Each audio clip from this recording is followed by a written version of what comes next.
3. Assalamualaikum warahmatullahi wabarakatuh.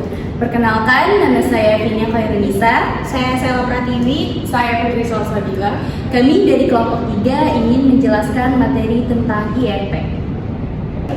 Enterprise Resource Planning adalah sebuah sistem informasi perusahaan yang dirancang untuk mengkoordinasikan semua sumber daya, informasi, dan aktivitas yang diperlukan untuk proses bisnis lengkap. Daniel E. O'Leary memberikan definisi mengenai IRP, yaitu sistem berbasis komputer yang dirancang untuk memproses transaksi pada organisasi dan memfasilitasi perencanaan terpadu dan real-time, produksi, dan respon pelanggan. Sistem IRP didasarkan pada database dan rancangan perangkat lunak modular.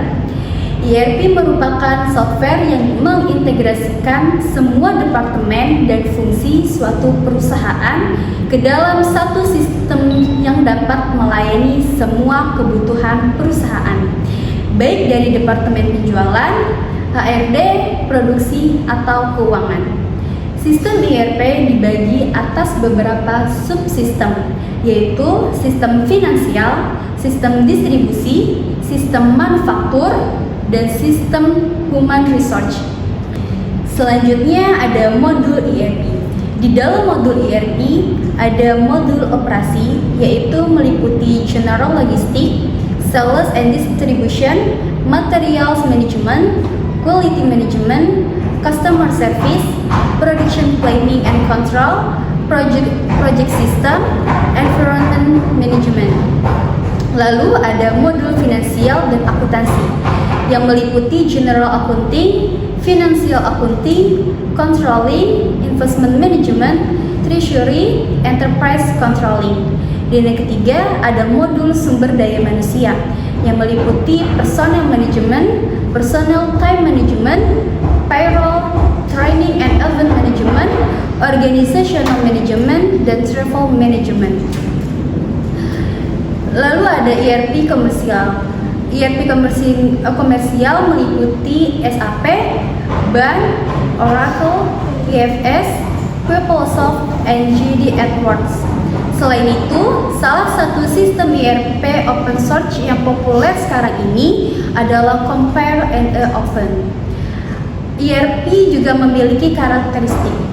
Karakteristik IRP yang dimaksud dalam definisi IRP oleh Daniel E. O'Leary meliputi hal-hal sebagai berikut. Yang pertama, sistem IRP adalah suatu paket perangkat lunak yang didesain untuk lingkungan pelanggan pengguna server, apakah itu secara tradisional atau berbasis jaringan. Yang kedua, sistem IRP memadukan sebagian besar dari proses bisnis. Ketiga, sistem IRP memproses sebagian besar dari transaksi perusahaan.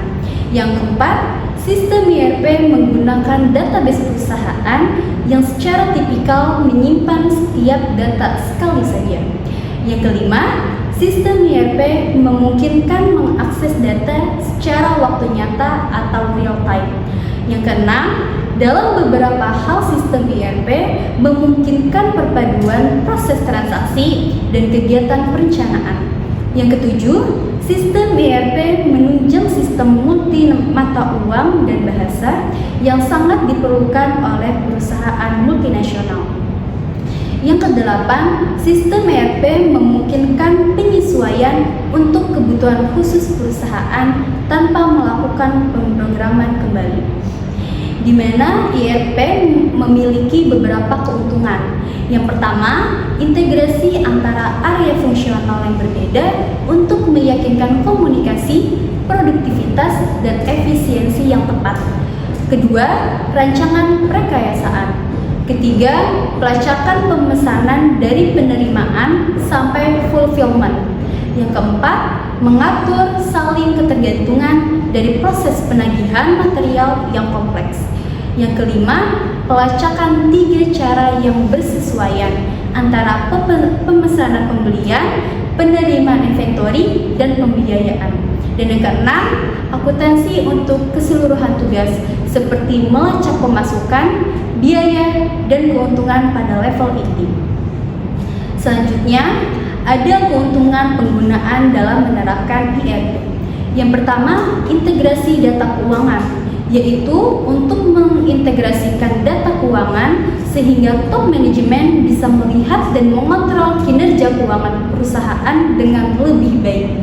Yang kedua, standarisasi proses operasi, yaitu menstandarkan proses operasi melalui implementasi best practice sehingga terjadi peningkatan produktivitas, penurunan inefisiensi, dan peningkatan kualitas produk.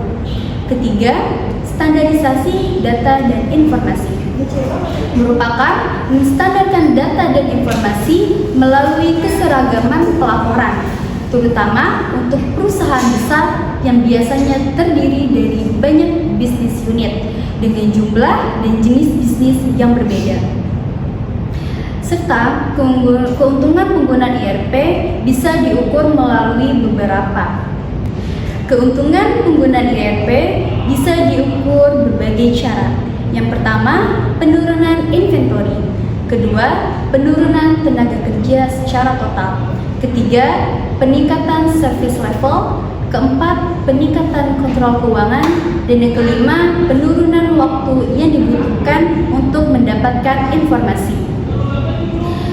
Selain keuntungan, ERP juga memiliki kelemahan, yaitu yang pertama, terbatasnya kustomisasi dari software ERP.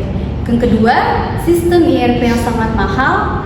Ketiga, sulit beradaptasi dengan alur kerja dan proses bisnis tertentu dalam beberapa organisasi. Yang keempat, sistem dapat terlalu kompleks jika dibandingkan dengan kebutuhan pelanggan. Dan yang kelima, data dalam sistem ERP berada dalam satu tempat, sehingga meningkatkan resiko kehilangan informasi sensitif jika terjadi pembobolan sistem keamanan. Lalu, tujuan sistem ERP adalah untuk mengkoordinasikan bisnis organisasi secara keseluruhan. ERP merupakan software yang ada dalam organisasi atau perusahaan untuk yang pertama, otomatisasi dan integrasi banyak proses bisnis. Kedua, membagi database yang umum dan praktek bisnis melalui enterprise.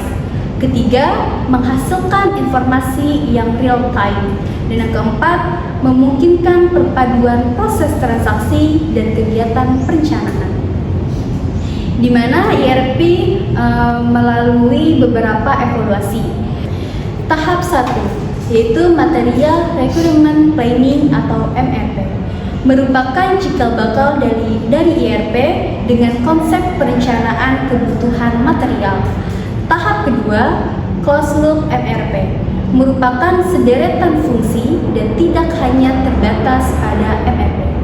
Terdiri atas alat bantu penyelesaian masalah prioritas dan adanya rencana yang dapat diubah atau diganti jika diperlukan. Tahap 3, Manufacturing Research Planning MRP 2, merupakan pengembangan dari closed loop MRP yang ditambahkan 3 elemen, yaitu perencanaan penjualan dan operasi, antarmuka keuangan dan simulasi analisis dari kebutuhan yang diperlukan. Tahap 4, Enterprise Research Planning, merupakan perluasan dari MRP 2, yaitu perluasan pada beberapa proses bisnis, di antaranya integrasi keuangan, rantai pasok, dan meliputi lintas batas fungsi organisasi, dan juga perusahaan dengan dilakukan secara mudah.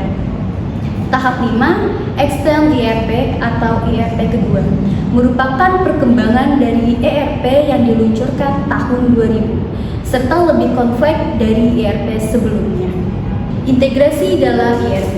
Integrasi merupakan alasan penggunaan ERP, khususnya integrasi perencanaan dalam ERP meliputi informasi keuangan, informasi pesanan pelanggan, standarisasi dan percepatan proses manufaktur, mengurangi persediaan, dan standarisasi informasi karyawan.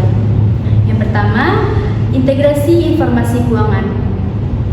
Sebelum penggunaan ERP, masing-masing bagian memberikan laporan mengenai informasi keuangan berdasarkan database dan versinya sendiri-sendiri yang menggunakan sistem komputer sendiri-sendiri. Misalnya angka penjualan, angka pendapatan, dan sebagainya. ERP menawarkan satu kebenaran dalam satu versi karena masing-masing menggunakan database dan sistem yang sama. Yang kedua, integrasi informasi pesanan pelanggan. Dengan ERP, status dan perkembangan pesanan pelanggan dapat dilacak secara akurat oleh siapa saja, sejak dari penerimaan oleh bagian penjualan sampai barang yang dipesan siap dikirimkan. Dengan ini, perusahaan dapat dengan mudah melacak pesanan, melakukan koordinasi antar bagian manufaktur, pergudangan, dan pengiriman. Selanjutnya akan dibahas oleh Sela Pratiwi. Ketiga, ada standarisasi dan percepatan proses manufaktur. ERP mengganti proses manufaktur yang tadinya tidak standar menjadi proses manufaktur yang standar, termasuk proses otomatisasi. Standarisasi proses dengan menggunakan sistem komputer yang terintegrasi dapat menghemat waktu, meningkatkan produktivitas, dan mengurangi jumlah tenaga kerja. Yang keempat, mengurangi persediaan. Dengan ERP, perencanaan kebutuhan barang untuk manufaktur, yaitu bahan mentah dan bahan penolong, akan lebih akurat dan tepat waktu. Sehingga ini akan mengurangi tertumpuknya barang di gudang penyimpanan, pengurangan persediaan. Ini juga berlaku untuk barang setengah jadi dan produk jadi. Karena arus produk jadi ke pelanggan dapat direncanakan dengan lebih baik. Yang kelima, ada standarisasi informasi karyawan. Ini khususnya berlaku untuk perusahaan yang mempunyai berbagai unit bisnis yang mungkin tidak mempunyai data mengenai karyawan yang standar dan seragam, sehingga pemanfaatan karyawan dalam seluruh grup perusahaan tidak dapat dilakukan secara optimal. Dengan adanya standarisasi informasi, kelebihan jam karyawan di suatu unit bisnis mungkin dapat dimanfaatkan di unit bisnis lain yang mengalami kekurangan tenaga. Selanjutnya ada implementasi ERP. Migrasi data adalah salah satu aktivitas terpenting dalam menentukan kesuksesan dari implementasi ERP. Sayangnya migrasi data merupakan aktivitas terakhir sebelum fase produksi. Langkah strategi migrasi data yang dapat menentukan kesuksesan implementasi ERP. Yang pertama, mengidentifikasi data yang akan dimigrasi. Kedua, menentukan waktu dan migrasi data. Ketiga, membuat template data. Keempat, menentukan alat untuk migrasi data. Yang kelima, memutuskan persiapan yang berkaitan dengan migrasi. Keenam, menentukan pengarsipan data. Lalu, ada pendekatan implementasi ERP. Yang pertama itu the Big Bang. Strategi penerapan seluruh modul dalam paket ERP secara simultan di seluruh fungsi perusahaan. Kelebihannya hanya memerlukan sedikit interface antara sistem lama dan sistem baru. Sangat efisien dari segi waktu dan hasilnya optimal. Kekurangan implementasi yang kompleks sehingga resiko kegagalan tinggi. Kedua, ada step by step. Melakukan implementasi sedikit demi sedikit. Tahap selanjutnya berkonsentrasi mengimplementasikan modul yang terkait. Keseluruhan proses bisnis harus terlebih dahulu dipersiapkan. Kelebihan, kompleksitas dapat dikurangi, memungkinkan terjadinya perbaikan proyek yang akan datang akibat konsultasi internal. Ongkos tidak terlalu membebani. Kekurangan, waktu implementasi keseluruhan lebih panjang. Manfaat dari ERP hanya dapat dirasakan sedikit demi sedikit, akibatnya hasil tidak optimal. Yang ketiga, small bang. Pembuatan model implementasi pada salah satu site atau fungsi perusahaan sebagai pilot project dan diteruskan ke fungsi atau site yang terkait. Kelebihan, biayanya relatif rendah, kompleksitas berkurang. Untuk kekurangan, membutuhkan banyak kustomisasi akibat adanya operasi spesifik antar site. Lalu, kendala implementasi ERP yang pertama, teknis. Masalah bahasa dan perubahan dari model hard copy menjadi model display. Dalam manajemen, tradisional manajer menandatangani tumbukan kertas sebagai tanda persetujuan. Sedangkan approval dalam ERP dilakukan melalui media tersebut atau biasa disebut model display. Yang kedua, budaya. Implementasi ERP yang berbasis penggunaan teknologi menurut perubahan yang harus dilakukan karyawan, diantaranya harus aware terhadap penggunaan software. Contohnya, selalu update data. Yang ketiga, ada politik. Kendala berasal dari dalam atau luar departemen IT. Karyawan IT merasa pekerjaannya akan hilang. Karyawan di luar departemen IT merasa terancam karena sebagian pekerjaan akan dilakukan oleh software ERP. Keengganan user departemen lain karena adanya unsur ketidakpercayaan terhadap departemen IT. Ketidakpercayaan timbul karena ketakutan bahwa data atau laporan rahasia akan diketahui oleh bagian IT selaku administrator. Selanjutnya ada memilih sistem ERP. Proses pemilihan software ERP sebaiknya dilakukan dengan melalui beberapa tahap analisis, yaitu analisis strategi bisnis. Kedua, analisis sumber daya manusia. Ketiga, analisis infrastruktur. Keempat, analisis software. Ada tanda-tanda kegagalan ERP.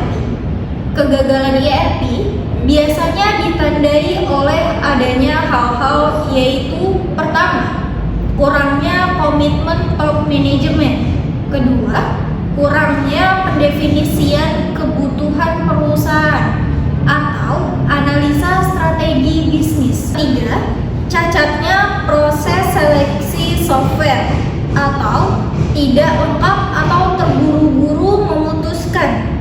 Keempat, kurangnya sumber daya atau seperti manusia, infrastruktur, dan modal. Kelima, kurangnya buy-in sehingga muncul resistensi untuk berubah dari para karyawan. Langkah-langkah strategi implementasi ERP yaitu menerapkan 1. Perencanaan, membentuk organisasi tim proyek pelaksana, yaitu komite pengarah, perwakilan eksklusif, dan klien pada area yang dipengaruhi oleh ERP. Kedua, staf IT, adanya manajer, programmer, analis, lalu user utama internal, dan perwakilan vendor atau konsultan. Tugas tim yaitu mendefinisikan masalah, mengevaluasi alternatif, membuat jadwal dan anggaran. Kedua, analisis, mengidentifikasi kebutuhan, memilih pendekatan terbaik, memilih alternatif, pemilihan strategi implementasi. Yang ketiga, desain, dilakukan setelah diputuskan vendor yang dipilih. Pengembangan prototip meliputi desain basis data, desain antarmuka, desain jaringan, dan hardware, desain organisasi, dan pendokumentasian. Lalu ada implementasinya dengan cara instalasi hardware dan jaringan, instalasi software, konfigurasi sistem, pengujian sistem, pelatihan pengguna, proses migrasi dari sistem lama ke sistem baru. Lalu, ada dukungan teknis. Staf khusus konsultan meliputi pemeliharaan adaptif jika ada perubahan atau upgrade, kustomisasi, serta ada pemeliharaan perspektif untuk menjaga kinerja sistem tetap optimal. Strategi implementasi fase 1 Basic ERP meliputi financing, sales and operation planning, demand management, role capacity planning, master scheduling, material requirement planning, plan scheduling.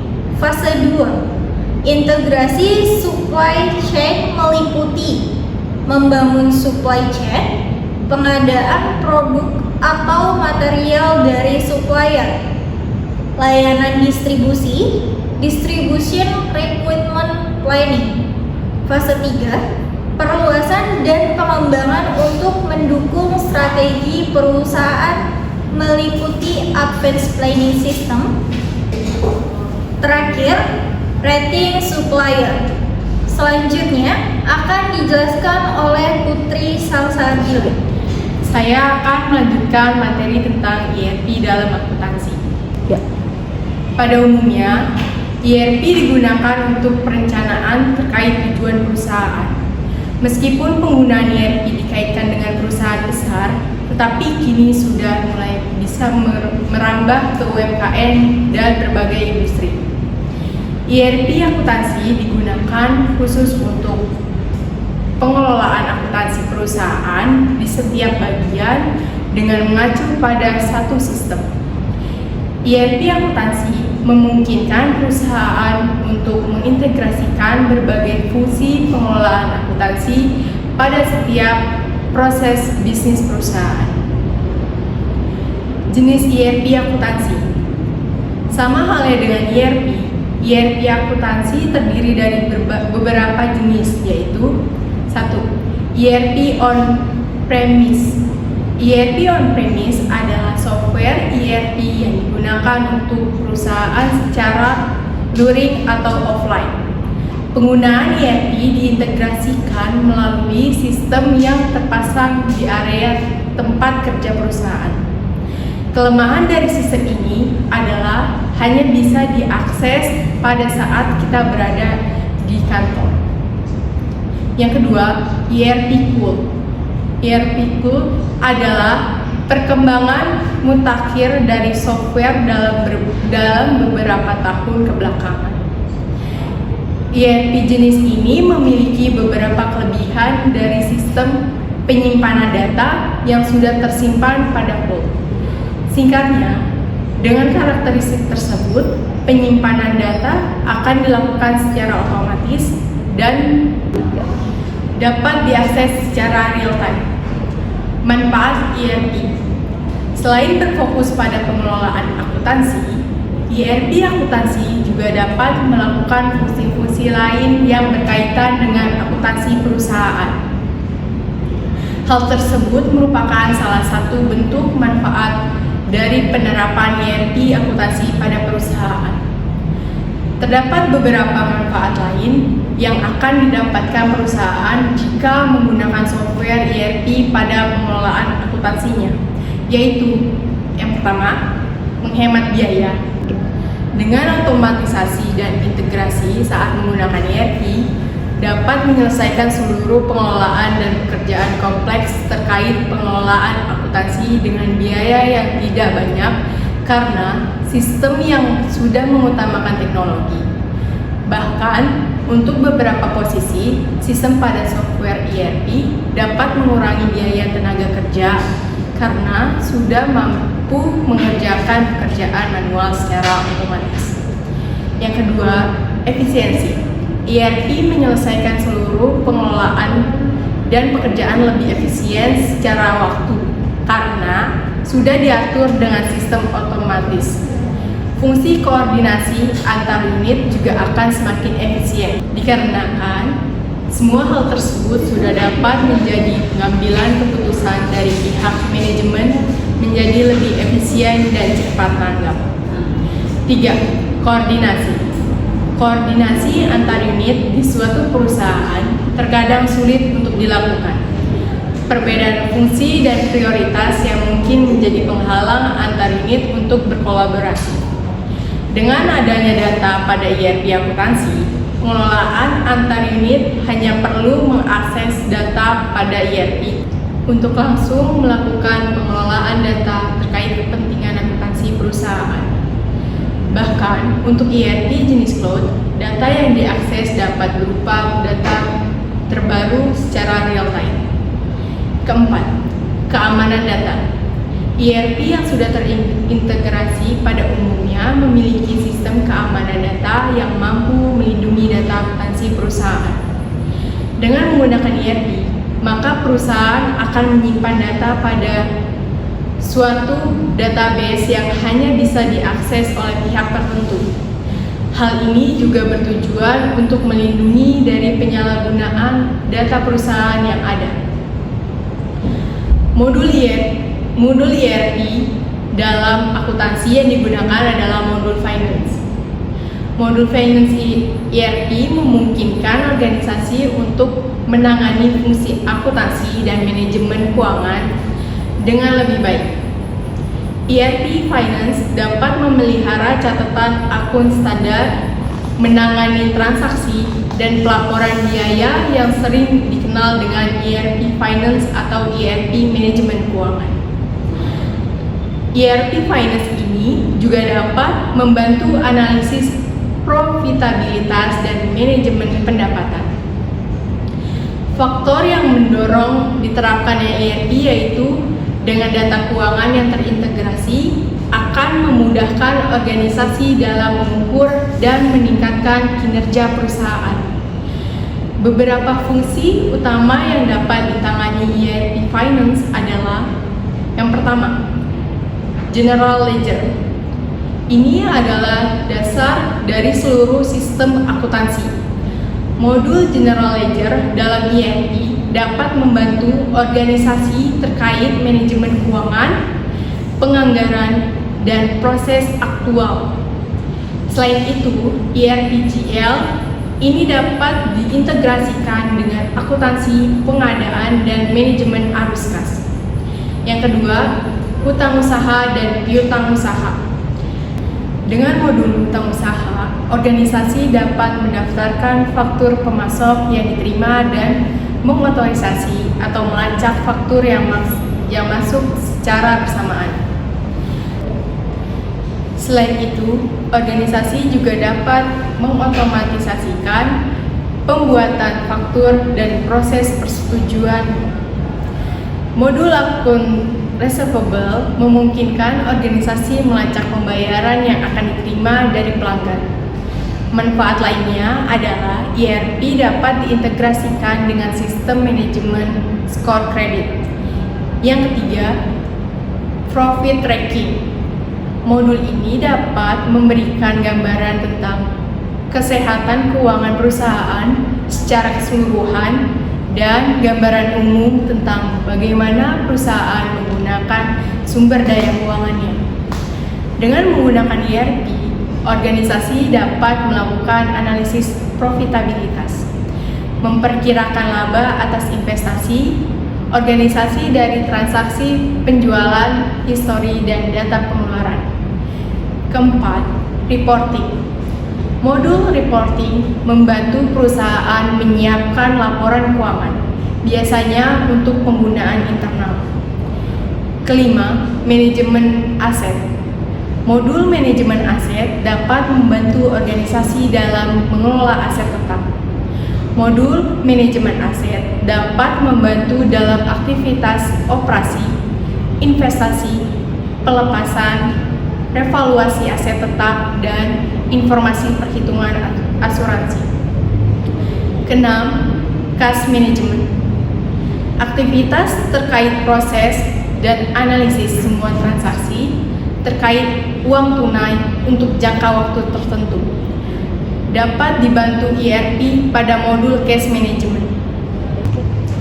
Modul dapat diintegrasikan dengan bank yang digunakan organisasi. untuk merekonsiliasi laporan bank secara otomatis. Selain itu, ERP dengan modul ini juga memungkinkan organisasi untuk memvisualisasikan arus kas. Ketujuh, manajemen pajak. Modul manajemen pajak dapat dimanfaatkan untuk menyimpan sistem pengaturan pajak dan menyediakan fungsi pelaporan dan audit pajak.